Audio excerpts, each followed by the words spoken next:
Leo tutakuwa na somo zuri ambalo nimelipa title ya upako wa kuchipusha. Bwana Yesu asifiwe.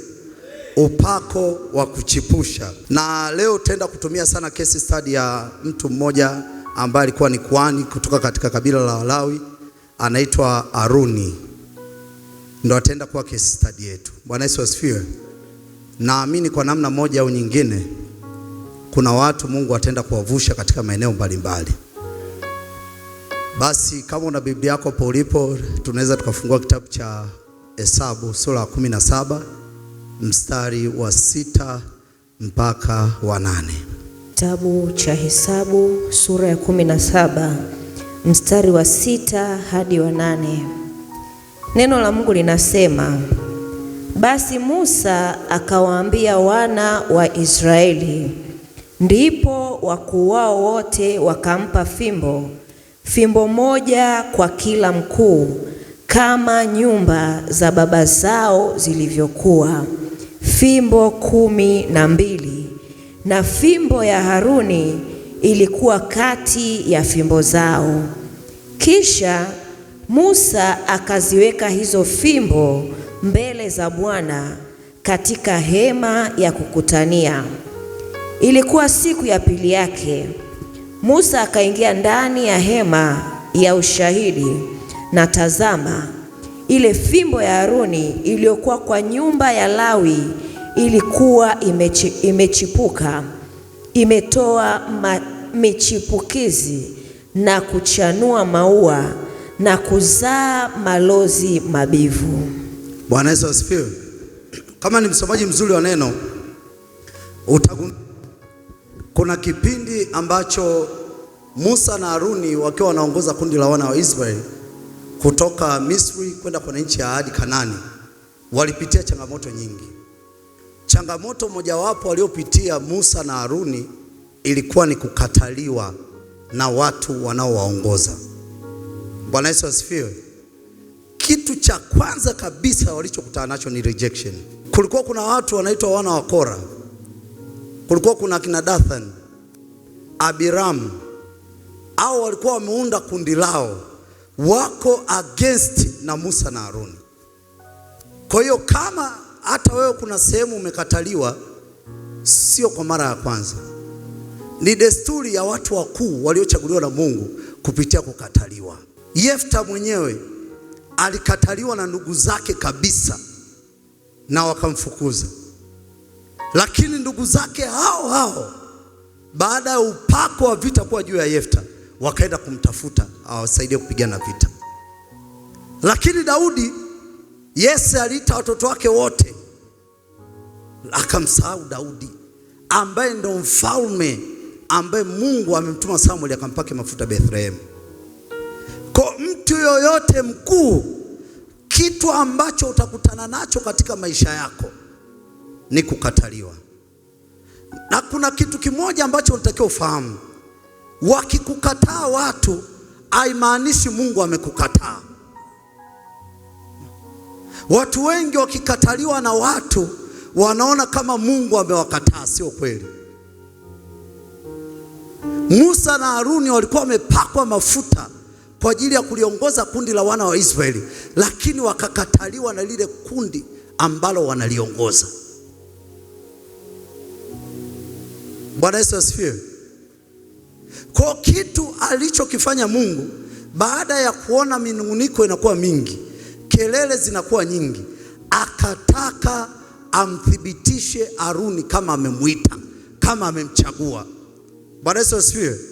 Na mimi ni maombi yangu asubuhi ya leo, kila ulipokataliwa kwa jina la Yesu, Mungu akaachilia nguvu zake, akaachilia upako wake kwa ajili ya kukuthibitisha kwa jina la Yesu Kristo. Haijalishi ni nani alikukataa, haijalishi ni nani alikudharau, lakini anointing will go over there. Bwana Yesu asifiwe. Kwa ajili ya kukutambulisha kwa jina la Yesu.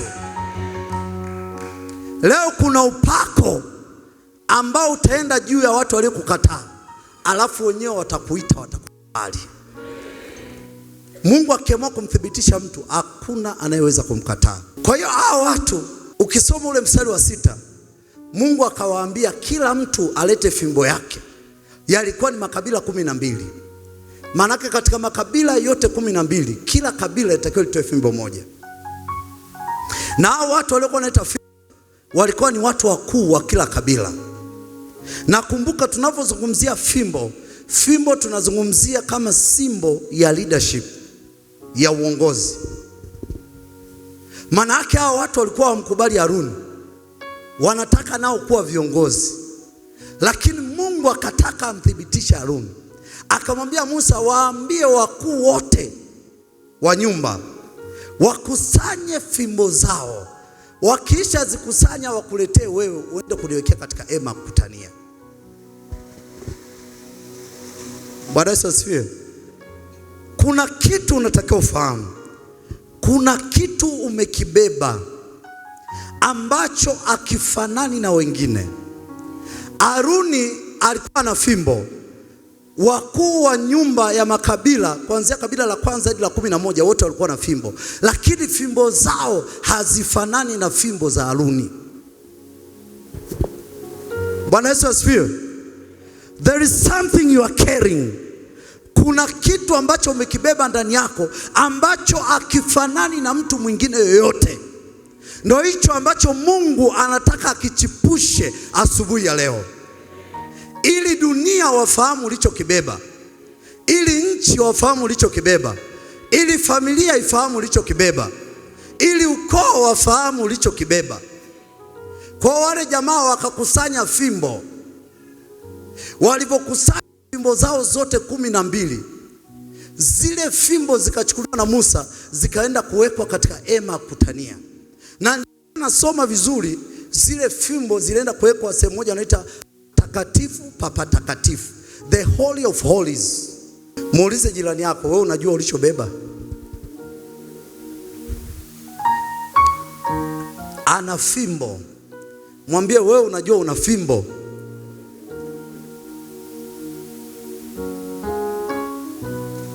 Tunapozungumzia fimbo, yamkini ni kwa habari ya biashara ulioitiwa, yamkini ni kwa habari ya uongozi ulioitiwa, yamkini ni kwa habari ya kazi ulioitiwa.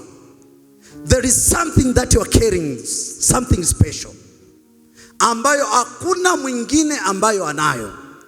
Bwana Yesu asifiwe. Kwa Musa akazichukua akaenda kuziweka katika hema kukutania. Naomba nisomee mstari wa 7. Mstari wa 7. Kisha Musa akaziweka hizo fimbo mbele za Bwana katika hema ya kukutania. Bwana Yesu asifiwe.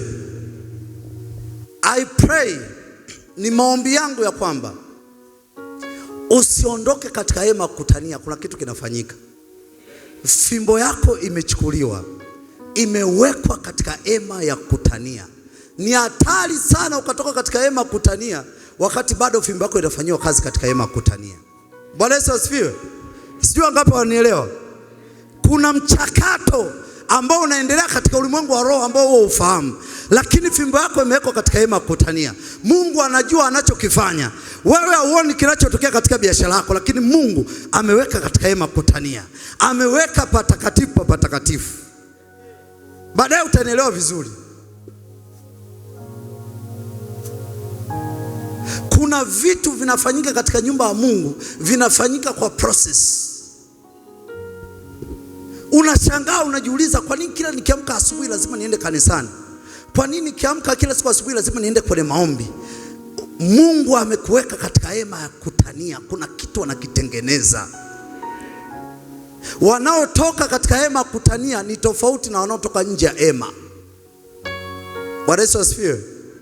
Naomba nisome mstari wa 8. Mstari wa 8. Ilikuwa siku ya pili yake, Musa akaingia ndani ya hema ya ushahidi, na tazama, ile fimbo ya Haruni iliyokuwa kwa nyumba ya Lawi ilikuwa imechipuka, imetoa michipukizi na kuchanua maua na kuzaa malozi mabivu. Sasa hapa naomba unisikize kwa makini. Neno la Mungu linasema ilikuwa siku ya pili. Maanake siku ya kwanza Musa alienda akaziweka fimbo, akatulia akasubiria kesho. Ilipofika kesho yake, akashangaa kukuta fimbo moja ambayo ni fimbo ya Haruni imechipuka, imetoa machipukizi, imetoa maua na imetoa malozi yaliyoiva. Manake kuna concept ambayo lazima uifahamu. Siku moja katika hema kutania inamtosha Mungu kubadilisha maisha yako. Just one night in the tabernacle can change your entire life. Siku moja katika hema kutania ina uwezo wa kubadilisha maisha yako yote. Mungu afungwi na muda. Mungu azuiliwi na muda. Ilikuwa ni siku moja tu, na hiyo siku moja kesho yake akaweza kumthibitisha Haruni. Na mimi nataka nitoe tamko la kiprofetic ya kwamba ndani ya masaa 24 kuna vitu vitaenda kuchipua katika maisha yako, vitu ambavyo hujawahi ona, vitu ambavyo hujawahi waza, jicho lako halijaona, masikio yako hajasikia, vinakwenda kuchipua, kwa sababu siku moja katika nyua ya Bwana ni sawasawa na miaka 1000. Umestruggle kwa muda mrefu, lakini Mungu anasema Jumapili ya leo itavofika Jumatatu, kuna miracles and wonders will start happening to your life. Kuna watu mtashangaa, biashara ilikuwa inakaribia kufa, ghafla inanyanyuka. Utashangaa mahusiano yalikuwa yanakaribia kufa, ghafla yanaanza kusogea. Vilivyokwama utashangaa ghafla vinaanza kupiga hatua, kwa sababu kuna jambo Mungu anafanya, na Mungu afungwi na muda. Ninaona kuna watu wamechoka kwa habari ya kusubiri, lakini nimetumwa nikwambie ya kwamba huu muda yamtosha. Inamtosha sana Mungu kubadilisha maisha yako. Hilo gonjwa unaloumwa inamtosha siku moja kufanya uponyaji. Aya ya shata la bakataya. As I'm talking, there is a grace ambayo inawaloketi watu wa imani. Inawaloketi watu wa imani popote walipo. Hii ni oda ya masaa 24 katika ulimwengu wa roho. Ulimwengu wa roho unasikia ndani ya masaa 24 kuna machipukizi yanaenda kutokea kwenye biashara za watu. Ninaona expansion, ninaona milango iliyo wazi ndani ya masaa 24. Oh my God, my Father, ninaona international trip ambazo zinatengenezwa ndani ya masaa 24. Receive it, receive it.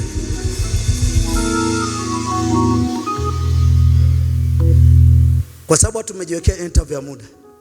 Unasema ikifika miaka 20 hii nyumba nitajenga, ikifika miaka 40 nitanunua range. Lakini kwa Mungu just one day. Usimpangie Mungu muda. Upako wa kuchipusha vilivyokufa ukija juu ya unachokifanya ndani ya masaa 24, historia yako inabadilika. Kwani ilikuwaje kwa Elisha? Nchi nzima ya Samaria, mji mzima wa Samaria wanalia njaa. Elisha akasema kesho muda kama huu unga mzuri utapatikana katika lango la Samaria. Akasema unga wa shayiri utapatikana katika lango la Samaria.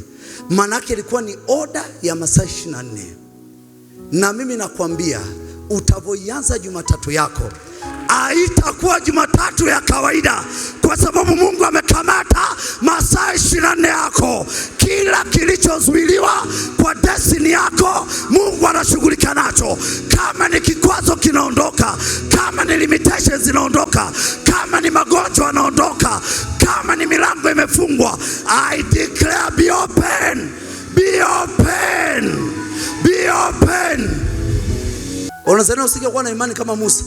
Unaambia nyewe kusanyeni fimbo, kesho naenda kuchukua, anakupiga. Unaenda kuchukua, unachaka fimbo iko vile vile. Jamani, imekuwaje tena? Wala kuvuta mtukati kama Stefano. Stefano anamuona Yesu amesimama, baada ya kumwambia Yesu ashughulikie, anamwambia toa roho yangu. Yesu akaitoa. Yesu huwa anakaa katika kiti cha enzi, lakini alipokuwa anapigwa Stefano akasimama. Stefano asemi neno lolote, anasema toa roho yangu, akaitoa. Naomba nisome tena huo mstari. Mstari wa 8. Ilikuwa siku ya pili yake.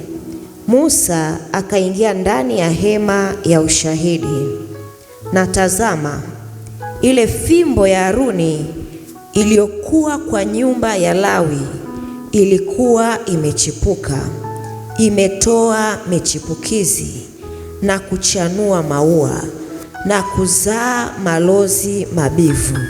Bwana Yesu asifiwe. Mungu akiamua kutembea na mtu, lazima amtofautishe huyo mtu katika kuongezeka.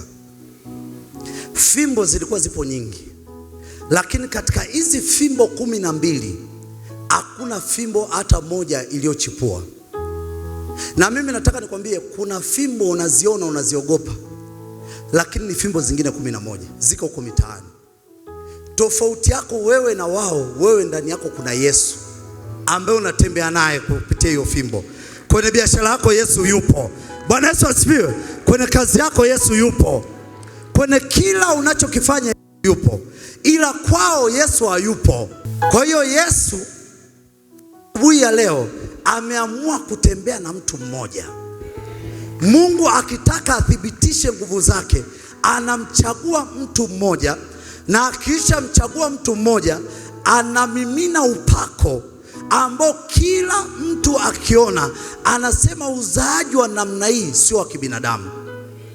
Anasema kuongezeka kwa namna hii sio kwa kibinadamu. Kuna vitu vingine Mungu anakushindia sio kwa kupiga kelele. Mungu anakushindia kwa kukupa zaidi kuliko adui zako. Bwana Yesu asifiwe. Ndicho ambacho kitu Mungu anaenda kukifanya kwenye haya majira. Kwa hiyo Musa akaenda, alivyoenda akakuta ile fimbo ya Haruni. Alivyoikuta ile fimbo ya Haruni, akaikuta imechipua, akaikuta imetoa maua, akaikuta imezaa malozi ambayo yameiva ndani ya siku moja. Kitu ambacho kilitakiwa kiteki process ya miaka mingi, ndani ya siku moja, kwa uweza wa nguvu za Mungu inawezekana. Bwana Yesu asifiwe. Kwa uweza wa nguvu za Mungu inawezekana. Kwa uweza wa kibinadamu haiwezekani, wala haingia akilini. Inawezekanaje? Wezekanaje? Fimbo ikazaa, fimbo ikachipusha, fimbo ikatoa machipukizi. It is impossible, lakini kwa Mungu inawezekana. Sasa kuna vitu nataka tuviangalie. Kitu cha kwanza ambacho unatakiwa ukiangalie, hii fimbo ilikuwa ni fimbo ambayo imekauka, ilikuwa haina uwezo wa kuzaa. Ilikuwa ni fimbo kama fimbo zingine za kawaida. Ukikuta fimbo iliyokauka hapo nje ukaishika, inaweza kuzaa? Haiwezi kuzaa. Maana yake ilikuwa ni fimbo kama fimbo zingine za kawaida.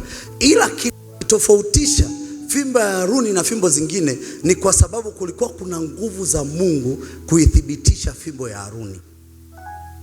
Bwana Yesu asifiwe. Kulikuwa kuna extra supernatural power ya kuthibitisha fimbo ya Haruni. Na mimi nataka nikwambie, kuna kitu ambacho unakifanya, ukikiangalia unakiona kabisa almost kimekufa. Hauoni dalili ya hicho kitu kunyanyuka tena.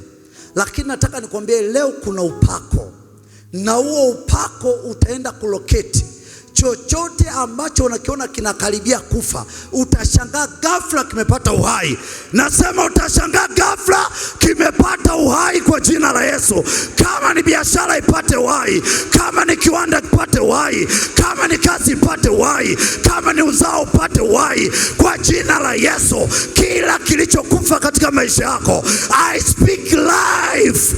Receive life. Receive life. Fimbo ikapokea uzima. Kitu kinaweza kuwa kimekufa mikononi mwako, lakini hakijafa mikononi kwa Mungu. Sijui kama unaelewa kinachoongea. Kazi inaweza kuwa imeharibika mikononi mwako, lakini mikononi kwa Mungu haijaharibika. Mwili wako unaweza kuwa umepigwa na magonjwa mpaka umekata tamaa, lakini mikononi mwa Mungu bado kuna nguvu ya uponyaji.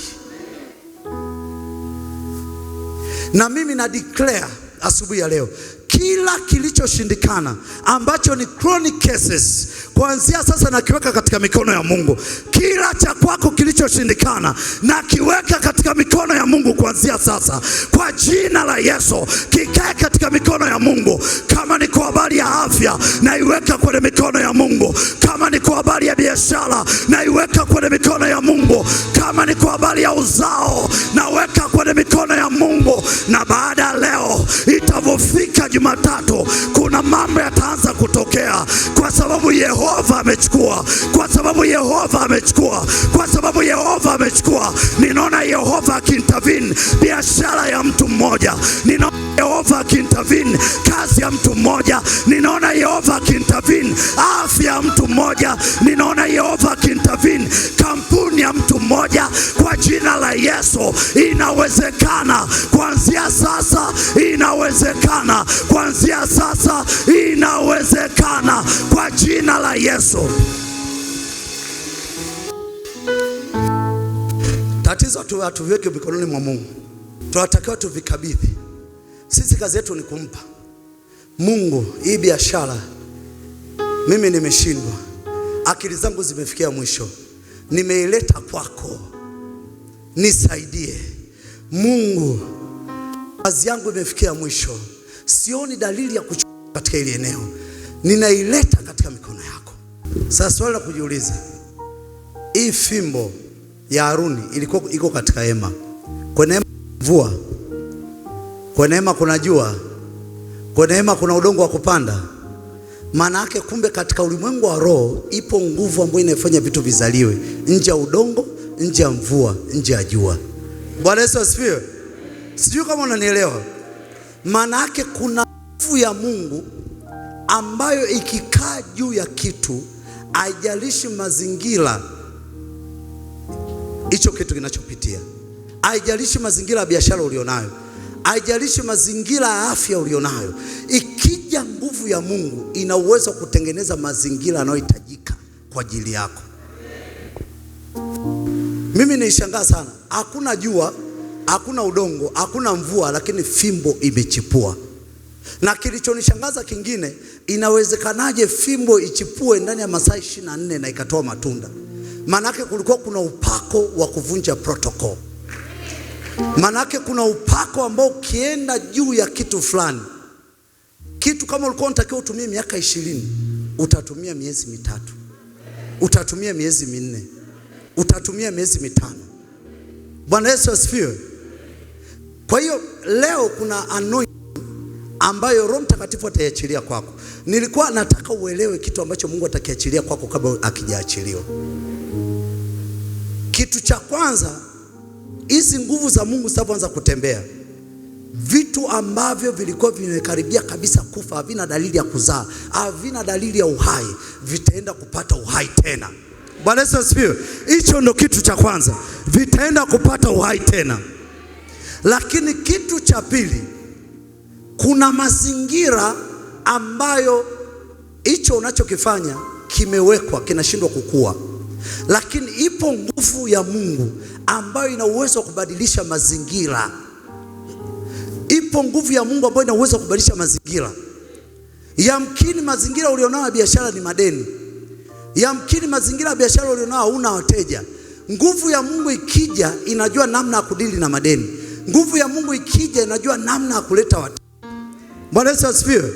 Lakini kingine, hii nguvu ya Mungu ikienda kuloketi, kuna vitu katika maisha yako vilikuwa vizaliwi, ghafla vitaanza kuzaliwa. Na kitu ambacho Mungu anakitafuta kwako, anatafuta jambo moja, anatafuta watu wajue kama Mungu anatembea na wewe. Hicho ndio ambacho Mungu anakitafuta. Kwani unadhania kwa Haruni alichokuwa anatafuta nini? Wajue kwamba Haruni hayuko pekee, kuna Mungu.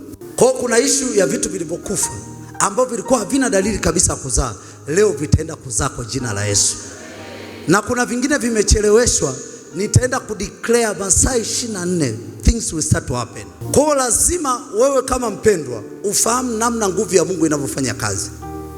Nguvu ya Mungu tunaita supernatural power, inafanya kazi beyond mazingira tulionao sasa. Yamkini sasa hivi ninavyozungumza kuna mwingine kwenye dari kaandika kujenga nyumba ni miaka 3. Lakini ikija hii anointing, unashangaa ndani ya miezi mitatu umehamia. Wanasema inawezekanaje? Inawezekana kwa nguvu za Mungu. Bwana Yesu asifiwe. Nataka tuombe. Nyosha tu mikono yako. Roho Mtakatifu leo hata kuniambia nifundishe, niambie tu niwaelekeze namna nguvu ya Mungu inafanya kazi. Afu niachilie nguvu za Mungu kwenu. Baba, katika jina la Yesu Kristo, ninashukuru kwa ajili ya watoto wako. Tunaanza na kundi la kwanza. Ili lile kundi ambalo vitu vyao havina dalili kabisa ya uhai, lakini ipo nguvu ile ambayo ilichipusha fimbo ya Haruni, fimbo ambayo haikutegemea maji, fimbo ambayo haikutegemea jua. Mtakatifu, naomba unichagulie watu ambao unataka kutembea nao kwa level ya ukoo na familia. Kuna watu Mungu amewachagua kwa ajili ya kutembea nao kwa level ya ukoo na familia. Yes, Holy Spirit, move now. Hawa ni watu waliochaguliwa kutembea na Mungu. Mazingira ulionao sasa hayaoneshi kabisa kwamba uko na Mungu. Lakini Mungu anasema kwenye haya majira nataka nimthibitishe. Anasema kwenye haya majira nataka nimthibitishe. Kwenye haya majira nataka nimthibitishe. Yes, hiyo nguvu ya Mungu ianze kutembea. Hiyo nguvu ya Mungu ianze kutembea. Hiyo nguvu ya Mungu ianze kutembea. Yes, kila kilichokuwa kizaliwe. Yes, kila kilichokuwa kizaliwe. Kila kilichokuwa kizaliwe. Kila kilichokuwa kina uhai. Nguvu ya Mungu itembee. Nguvu ya Mungu itembee. Nguvu ya Mungu itembee. Nguvu ya Mungu itembee. Nguvu ya Mungu itembee. Nguvu ya Mungu itembee. Nguvu ya Mungu itembee. Nguvu ya Mungu itembee. Naona watu wanne waliopitia rejection. Naona watu wanne waliopitia kukataliwa. Naona watu wanne waliopitia kukataliwa, lakini leo Mungu anawathibitisha. Mungu anawathibitisha. Hizo nguvu za Mungu zipite, ziwaloketi, ziwaloketi hapo walipo, ziwaloketi hapo walipo, ziwaloketi hapo walipo, ziwaloketi hapo walipo, ziwaloketi, ziwaloketi hapo walipo kwa jina la Yesu. Yes, naona mguso sasa. Naona mguso unaanza. Hilo wingu liofunike, hilo wingu liofunike wale ambao vitu vyao vina uzima, vitu vyao vina uzima. Mauti imetawala, lakini leo kwa jina la Yesu, kwa jina la Yesu, nguvu za Roho Mtakatifu tembea, tembea, tembea. Gusa mikono yao, gusa mikono yao, gusa mikono yao, gusa mikono yao, gusa mikono yao, gusa mikono yao, gusa mikono yao, gusa mikono yao. I command the angels in the realm of the spirit. Na ruhusu malaika wapite kwenye ile eneo, wapite kwenye ile eneo. Wachague Haruni wa sasa, Haruni wa hiki kizazi. Wale wakina Haruni wa hiki kizazi wako wapi hao? Wako wapi hao? Wako wapi hao? Wako wapi hao waliokataliwa na ndugu zao wenyewe? Kama Yusufu walikataliwa na ndugu zao wenyewe, lakini wao ndo daraja, wao ndo daraja, wao ndo daraja, wao ndo daraja, wao ndo daraja, wao ndo daraja, wao ndo daraja.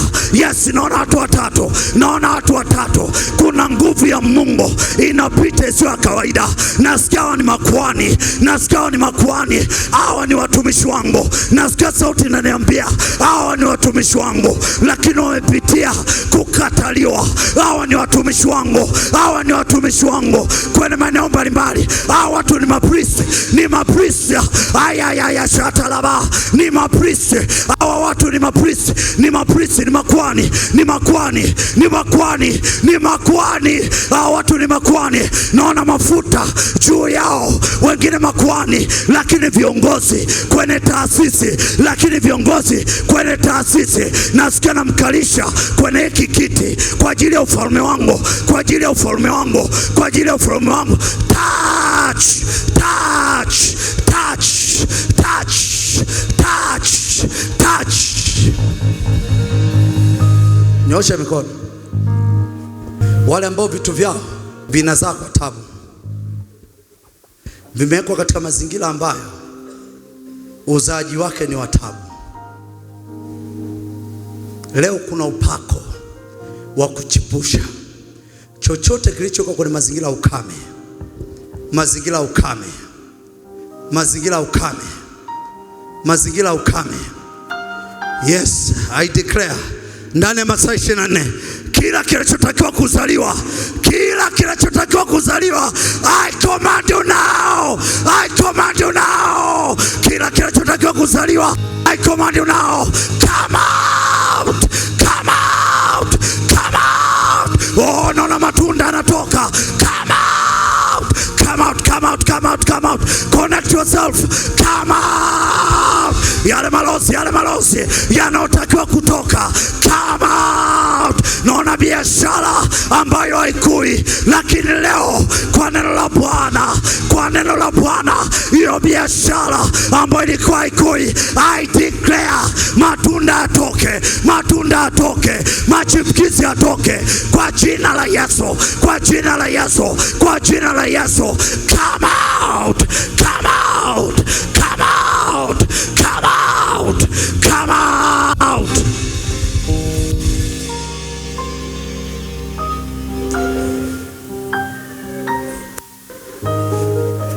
Nimeona mayai na ni mayai mengi, alafu nikaona vifaranga vinatoka. Naambia huu ni upako wa multiplication. Na giza hawezi kuruhusu pokea nguvu. Kwa hiyo kazi kwako kujiconnect. Kama unataka kuvuka hilo eneo, connect yourself.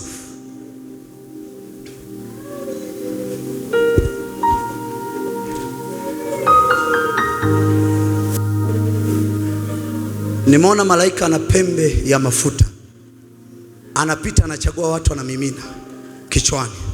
Tashangaa kitachotokea. Kuna watu watakuwa wanachaguliwa, inamimina kichwani. Yes. Hao watu wanamiminiwa kichwani. Nasikia hao ndo Daudi wa hii generation. Oh my God. Watakuwa wanachaguliwa. Haya kababa baba, haya bakababa baba. Akababa baba. The chosen one. Waliochaguliwa kwenye uchumi wa ardhi. Locate them now. Oh my God. Oh my Father. Upako sio kawaida. Asika dibaluta. Asika kaiduta. Akekaiduta. Ragashataba. Ragadadadadada. Ayayayayayayaya. Arata. Ratatata. Samuel aliambiwa nenda Bethlehem. Kuna kijana nimemchagua. Haya ni mafuta. Alafu hao watu nimeona namba 3. Nitashangaa kitachotokea. Nimeona namba 3. Naambiwa watapakwa mafuta mara 3 kama Daudi. Nimeona 3. Nimeona malaika mmoja mwenye nguvu anapita na mimina. Malaika pita mimina sasa. Pita mimina. Na kuna ushers wengine ambao wamesimama, hawataweza kuvumilia nguvu. Malaika pita mimina. Yes, malaika pita mimina. Anapita sasa. Yes, anapita. Oh, kataya basika la mada ya bara. Arabaka bragada. Asa bragada. Aya bragada. Oh, naona prophetic manto. Ninaona manto ya kinabii. Manto ya kinabii. Aya. Oh, mafuta. Mimi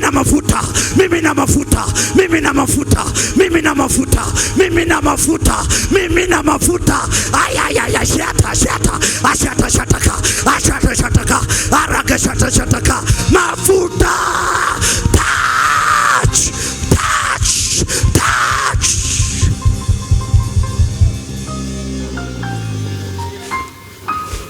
Hapa nyosha mikono. Nimeona manto ya uongozi. Nafu nisikia sauti inaniambia popote atapokuwepo ni viongozi. Sio watu wa kawaida. Look at me. Yes. He's falling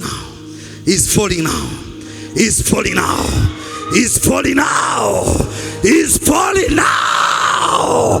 The anointing from above is falling now. Touch.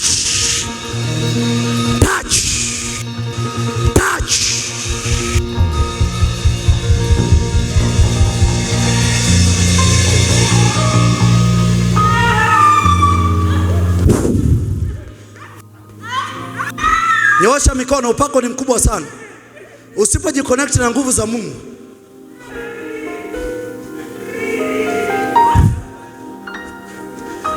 na nimeona watu wameandika kwenye mapaji ya uso favor. Hao watu wanahitaji favor, ndio itawaletea wanachokihitaji. Yes, nimeona malaika anapiga chapa afu imeandikwa favor. Yes, favor. Yes. Roho Mtakatifu pita. Roho Mtakatifu pita. Roho Mtakatifu pita. Roho Mtakatifu pita. Roho Mtakatifu pita. Roho Mtakatifu pita. Roho Mtakatifu pita. Roho Mtakatifu pita. Roho Mtakatifu pita. Ay.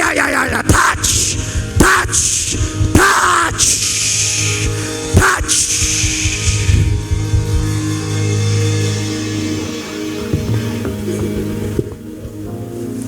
Nyosha mkono wako kulia mmoja juu.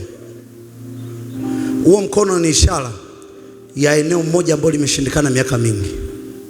Kuna watu wataona mguso usio kawaida kama radi itagusa mikono yao ya kuume. Na wakati naomba kuandaa hili somo, Roho Mtakatifu akaniambia kuna watu hii March itakuwa ni extraordinary. Itakuwa ni extraordinary. Wewe nyosha tu mkono, utashangaa itachotokea. Yale mafuta ya moto.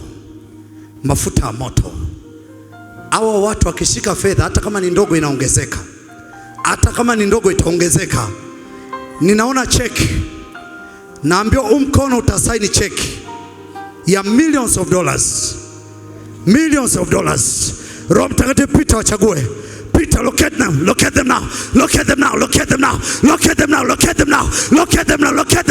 Yes, locate them now. Wana mikono ya dhahabu. Naita wana mikono ya dhahabu, mikono ya utajiri, mikono ya dhahabu. Naona watu 6 wana mikono ya dhahabu, watu 6 wana mikono ya dhahabu. Waguswe.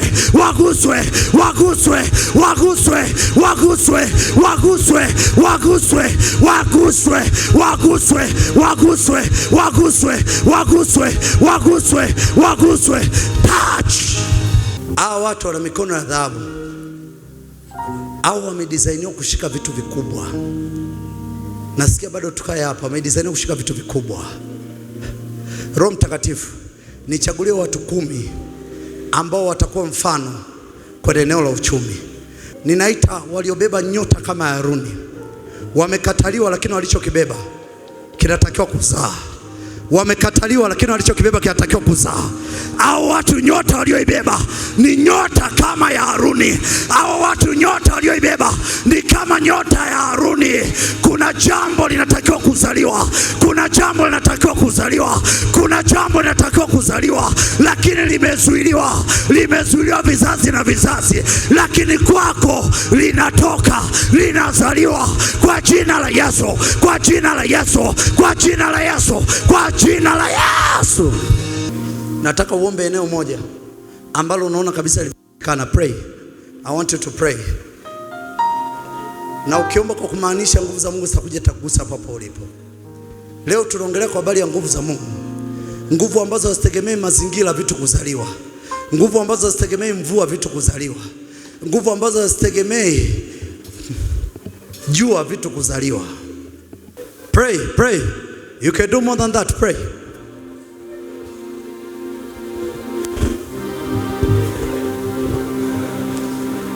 Wakati mnaendelea kuomba, ninaona watu 4. Hawa watu fimbo yao ni mamlaka. Wana mamlaka isiyo kawaida Mungu kaeka ndani yao. Ndio maana hata watu wao wanashangaa mbona akitamka vinakuwa. Kuna vitu vinatakiwa kuzaliwa kupitia kutamka kwake. Touch.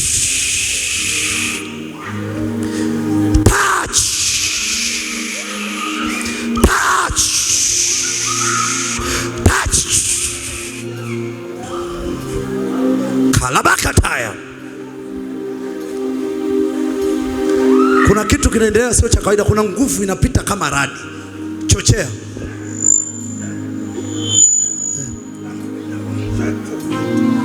Touch.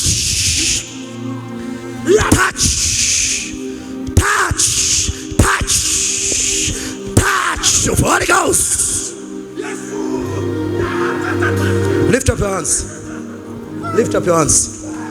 Touch. Touch. Touch. Touch. Pray. Hada. Omba zaidi hapo. Usichoke. Hada. Touch. Nyosha mikono. Mna uzao wa Mungu, wa kimungu ndani yenu. Touch. Touch. Hey. Touch. Touch. Touch. Touch. Pray. Pray. Bado dakika chache. Omba mpaka atmosphere ibadilike. Omba mpaka uzingirwe na wingu la Mungu. Omba mpaka uzingirwe na uwepo wa Mungu. Pray. Kala katako kaka. Iketi kataka tai. Achika tai kata. Achika tai kata. Achika kata kata. Akikata kata kata. Akikata kata kata. Akikata kata kata. Ikikata kata kata.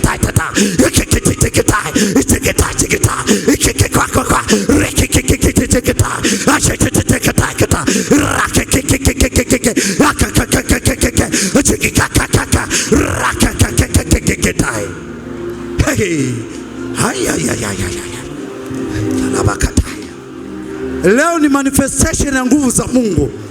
Leo watu wanatoka na nguvu za Mungu sio za kawaida.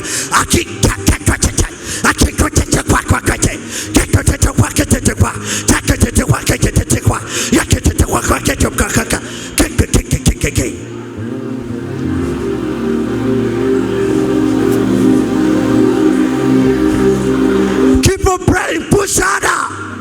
Push harder.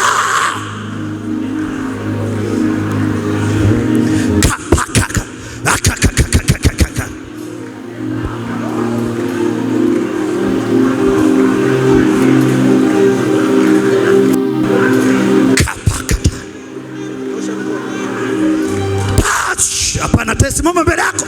Touch. Wachawi wote simama mbele yako. Touch. Bakata. Touch.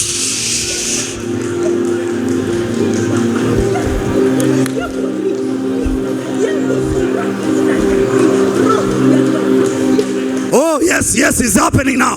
Nimeona watakatifu wanatengeneza wingu. It's happening now. Ninaona poto inafunguka. Wanapanda na kushuka malaika. Chochea hapo wewe, chochea. Kalumba liada badia badakata. Kaka kwa kate hapa. Akwa kwa kaka kwa kaka kwa. Kaka kwa kaka kwa. Kaka kwa kaka kwa. Akaka kwa kaka kwa.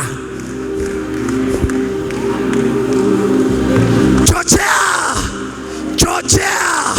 Wamekuonea sana. Wanategemea uchawi, wamekuonea sana. Wanategemea uganga, wamekuonea sana. Wewe unategemea nguvu za Mungu. Chochea.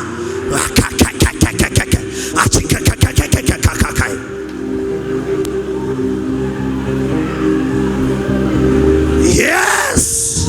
Yes. Yes.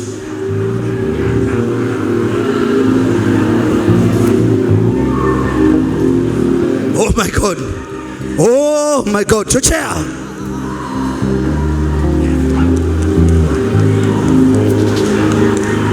Watu wa mamlaka. Watu walioombiwa mamlaka. Waguswe na hizo nguvu ya mamlaka. Walioombiwa mamlaka. Wanaotaka kutembea na fimbo kama Haruni. Waguswe.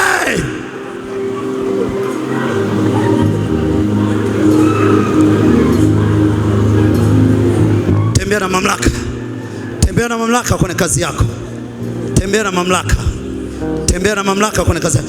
Touch. Jesus. Rabaya katala masika.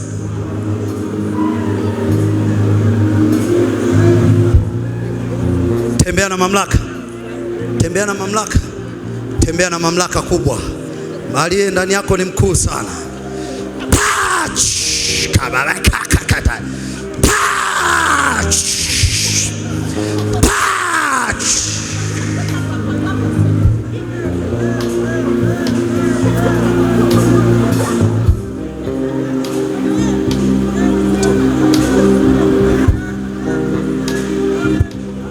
Tembea na mamlaka iliyo kuu.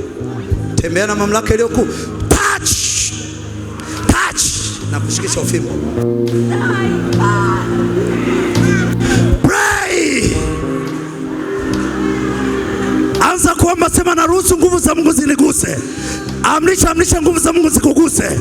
Amrisha zikuguse. Amrisha zikuguse. Amrisha nguvu za Mungu zikuguse. Amrisha. Kwa hizi dakika 3 amrisha nguvu za Mungu zikuguse. Ayayaya shalabakata. Ayayaya shalabakata. Alika laba shata labakata. Touch. Touch. By the name of Jesus. Touch. Touch of the grace.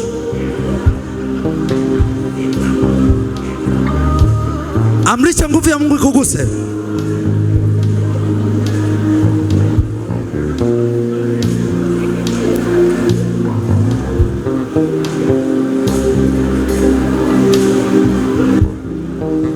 Bado dakika 2, amrisha.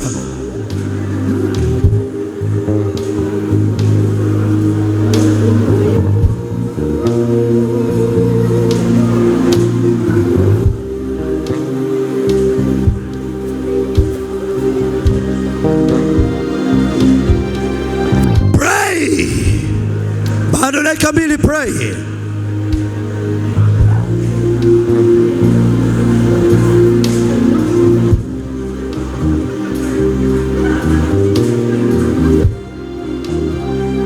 Bado dakika 1, pray.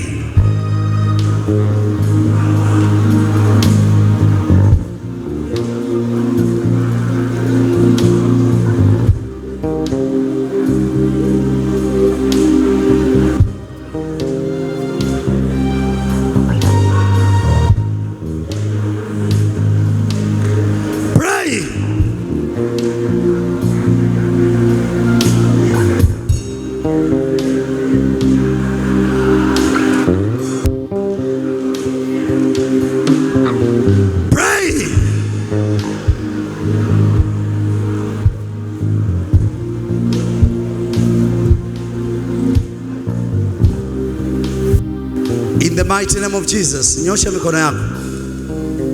Nimesikia kuna watu ambao hawana ulinzi kwa sababu hawatembei na nguvu za Mungu kubwa. Ndio maana unapata ataki kwenye biashara, kwenye afya. Roho Mtakatifu ananiambia hii iachilia ni ukigo wa moto.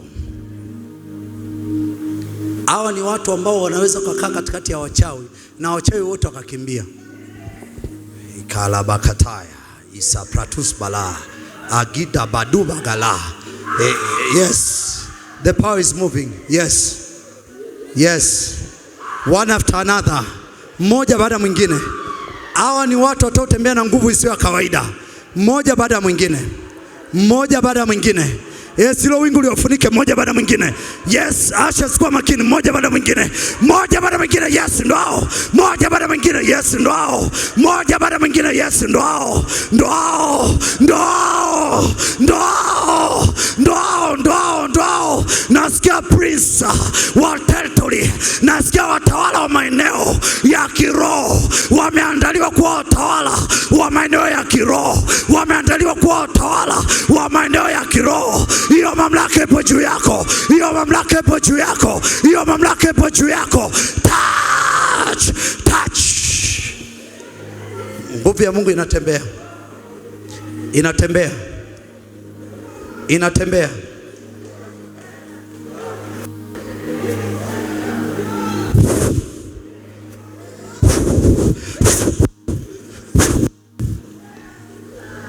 Kuna watu ambao unakataliwa kwa sababu ya nyota ulioibeba. Ili kuweza kusurvive you need power. Hao watu ni wakina Yusufu. You need power ili kuweza kusurvive. Ni wakina Yusufu. Ni wakina Yusufu. Na hata waliobeba nyota kama Yusufu wamekataliwa na ndugu, lakini nyota walioibeba ndio imenyanyua vita. Haya sasa, yoyote aliye na nyota, yoyote aliye na nyota kama ya Yusufu, wherever you are, there is a time. touch of Holy Ghost. Ratatatata, ratatatatata, rakakakakakakaka, rakakakakakaka. Touch. Roho Mtakatifu ni nyanyulio wakina Yusufu. Wakina Yusufu watatu ni nyanyulio wakina Yusufu waliobeba nyota ya uongozi. Where are they? Touch.